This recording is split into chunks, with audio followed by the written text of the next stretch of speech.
अस्सलाम वालेकुम दोस्तों। ईरान ने अपने साबका इत्तेहादी इसराइल पर हमला क्यों किया? इसराइल और ईरान आपस में आखिर दुश्मन क्यों हैं? ईरान ने इसराइल पर हमला करके क्या मकासद हासिल किए? तो आज हम ये सब जानेंगे कि ईरान ने आखिर इसराइल पर क्यों बमबारी की।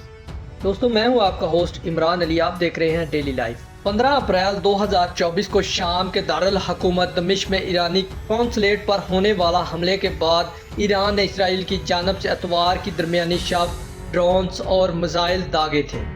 इसराइल ने यह तस्लीम तो नहीं किया कि कौंसलेट पर हमला उसने किया, लेकिन आम तासुर यही है कि इसराइल यही इस हमले के पीछे है।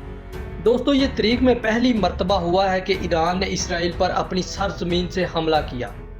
इससे पहले ईरान और इसराइल एक दूसरे के साथ कई साल तक आमने सामने रहे, जिसमें वो एक दूसरे के असासों पर हमला करते रहे, लेकिन इसकी जिम्मेदारी कबूल नहीं करते थे। इन हमलों की तादाद में गजा में हालिया जंग के दौरान तेजी से इजाफा देखने को मिला।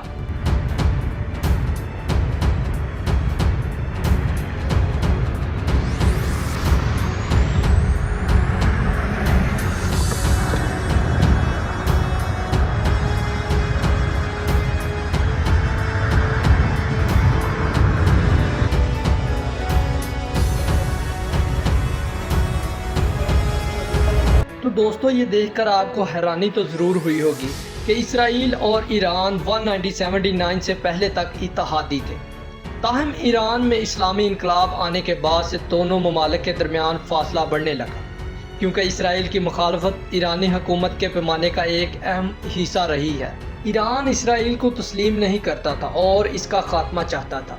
मुल्क के रहबर आला ने इसराइल को इससे कबल कैंसर की रसौली से तशबीह दी थी, जिसका बिलाशुबा ख़त्म भी किया गया और ये तबाह भी हो गया। इसराइल का मानना है कि ईरान इसकी सलामती के लिए ख़तरा है और ये बात ईरान के बयानिया से भी आया है। इसके अलावा ईरान की जानब से प्रकाश ग्रुप भी बनाया गया है जो इसराइल को तबाह करने की बात करता है, और साथ ही ईरान फ़लस्तीन अक्सरियत पसंद हमास और लिबनान अक्सरियत पसंद गिरोह हिज़्बुल्लाह की फंडिंग करता है। इसके अलावा ईरान खुफिया तौर पर जौहरी हथियार बनाने के लिए गोशा है, लेकिन ईरान इसके इल्ज़ाम की तायीद करता रहा है। ईरानी हमले ने इसराइल को बड़ा नुकसान ना पहुंचाया हो, मगर इससे ईरान के चंद पेशे कीमती दफा मकासद हासिल किए हैं जो मुस्तकबिल में इसके काम आ सकते हैं।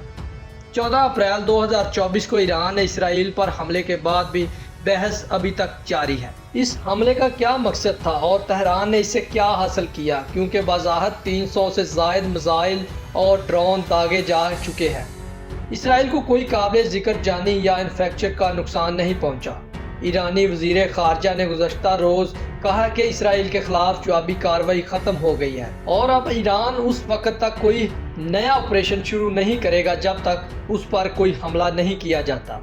इनका कहना है कि इस कार्रवाई में सुहानी हुकूमत ने इंटेलिजेंस मरकज़ को निशाना बनाया गया, जो गुज़श्ता 6 माह के दौरान तमाम कार्रवाइयों के मनसूबाबंदी के लिए इस्तेमाल किया गया था, जिसमें दमिश्क में ईरान के सफारती खाने के खिलाफ हालिया कार्रवाई में भी शामिल थे। ईरानी वज़ीर ने कहा कि हमारी मुसल्लह अफ़वाज ने किसी मुआशी आबादी के मरकज़ को निशाना नहीं बनाया, यहाँ तक कि फ़ौजी अड्डे पर हमले में भी ज़रूरी दुरुस्तगी को मद्देनज़र रखा गया। तो दोस्तों, देखा जाए तो दूसरी जानब से भी इसराइल ने भी अमेरिकी हमायत ना मिलने पर जवाब देने के लिए मुनासिब वक़्त की तड़ी लगाकर ऑप्शन खुला छोड़ दिया। इधर उस कार्रवाई पर ईरान का कितना खर्चा हुआ ये तो मालूम नहीं, लेकिन इसराइल मीडिया ने इतवार को रिपोर्ट दी है कि इसराइल ने ईरानी हमले को रोकने के लिए तकरीबन $1 अरब खर्च किया। दोस्तों, इसराइल चैनल 120 ने इतला दी है कि हमले के दौरान तमाम इसराइली जंगी तैयारे फिजा में ही रहे और बमबारी में तबाही के खौफ से हवाई अड्डों पर नहीं आए। लिहाजा ईरान हमले ने इसराइल को कोई जानी नुकसान किया हो या नहीं, कम से कम इसे खौफजदा ज़रूर किया और साथ में $1 अरब खर्च भी करवाया। तो दोस्तों, आखिर ईरान ने इसराइल पर इतना बड़ा हमला तो ज़रूर किया है, जिसकी वजह से उनका जानी या माली नुकसान तो नहीं, लेकिन इसराइल अभी तक खौफजदा ज़रूर हुआ है। तो दोस्तों, ये थी हमारी आज की वीडियो। देखकर आपको कैसा लगा अपनी राय कमेंट्स में ज़रूर बताएं। मिलते हैं अपनी अगली वीडियो में, तब तक अपना बहुत सारा ख्याल रखिएगा।